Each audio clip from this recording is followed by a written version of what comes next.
Rekan-rekan semua, selamat bertemu kembali. Kita akan melanjutkan tentang sebuah informasi.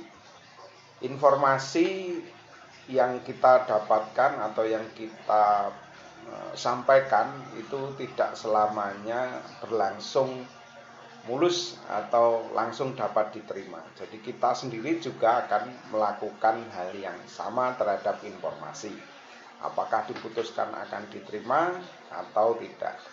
Nah, ini yang saya sebut adalah adanya sebuah teori yang menyertai sebuah komunikasi. Saya sebelum menyampaikan teorinya, saya ingin menunjukkan sesuatu mengenai informasi itu. Nah, flashback dari itu semua, saya ingin menjelaskan tentang adanya penyaringan informasi. Dahulu nenek moyang seorang Jawa itu pernah mendengar atau pernah kita mendengar sebuah cerita tentang Kapitayan. Saya cari. Ini adalah agama tertua di lingkungan Jawa. Ini yang menyebabkan seorang memiliki prior knowledge atau pengetahuan awal tentang adanya informasi tentang religius. Nah, dari Kapitayan ini muncullah sebuah informasi utama, yaitu tan kena kinaya ngapa. Nah, dari konstruk ini terlihat jelas bahwa ada informasi bahwa Tuhan itu tidak bisa dikira-kira atau tan kena kinira atau tan kena kinaya ngapa, tidak bisa dibayangkan. Oleh karena itu, seluruh informasi tentang agama pasti disaring oleh prior knowledge ini. Jadi agama yang menunjukkan adanya Tuhan yang menjelma di tubuh manusia tentunya akan dihadang oleh informasi sebelumnya ini. Saya tidak membicarakan mengenai kepercayaan. Di sini saya menjelaskan tentang bagaimana informasi itu disaring dari sebuah informasi yang lebih awal.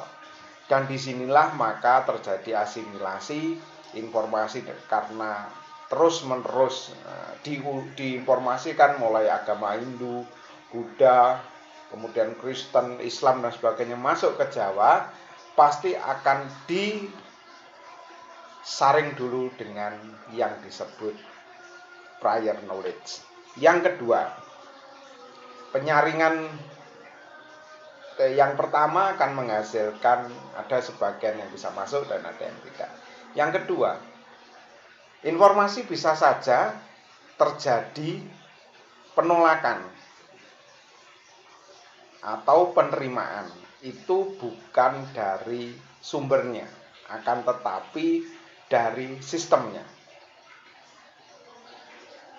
Jadi seseorang yang menerima informasi atau menolak informasi itu tidak peduli lagi dengan dari mana sumbernya, tidak peduli. Tetapi karena sistemnya, maka dia menerima atau tidak. Ini hal yang fenomena yang kedua. Saya sebut ya sebuah kejadian.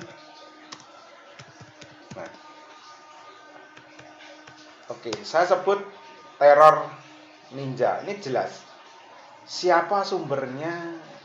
Kalau saya menyebut ya tidak jelas dari mana. Akan tetapi informasi itu secara sistemik mempengaruhi seseorang untuk menerima dan mengubah konstruksi sosial masyarakat.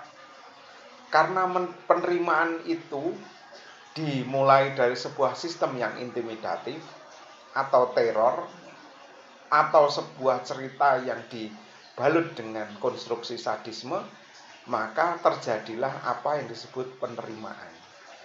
Sehingga penerimaan itu tidak selalu cocok. Tidak selalu.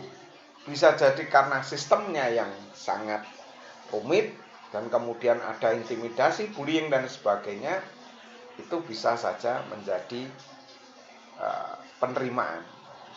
Padahal memang tidak cocok. Nah, budaya kita kan bukan ninja. Ninja kan dari Jepang ya. Dari Jepang kalau kita runut ya, kalau kita mau konstruksi itu. Nah, informasi bisa saja diterima seperti penerimaan pada umumnya. Namun tentu sistemnya yang bermain. Oke, saya sebut lagi istilahnya diskon ya.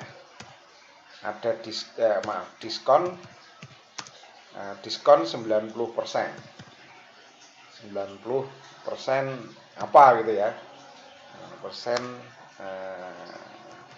GoFood misalkan saya seperti itu. Oke. Ada promo GoFood dengan diskon 90%. Walaupun Anda tidak suka gitu ya. Tetapi karena iming-iming yang 90% dipotong, maka informasi itu menjadi informasi yang kayaknya wajib untuk dilakukan. Mungkin Anda nggak butuh, nggak butuh. Itulah sebuah sistem yang mempengaruhi dari mana sistem itu terus dibuat. Nah, rekan-rekan semua, kalau demikian bahwasannya konstruksi ini perlu kita cermati tentang informasi. Jadi, ingat teman-teman, tidak selamanya informasi yang sesuai akan diterima. Yang pertama tadi adalah informasi mendapatkan penyaringan dari prior knowledge. Yang kedua, informasi itu ya tidak selamanya yang cocok akan diterima atau yang tidak cocok akan ditolak dan seperti itu. Jadi informasi adalah seperti yang kedua fenomena itu ada. Sehingga saya mengatakan dari kedua fenomena itu maka saya menyimpulkan ada teori peluang di sana. Itulah yang saya anggap bahwa teori peluanglah yang menyebabkan informasi itu muncul. Teman-teman, teori peluang ini yang mendasari mulai informasi itu muncul hingga informasi itu bisa diinterpretasikan. Oke teman-teman.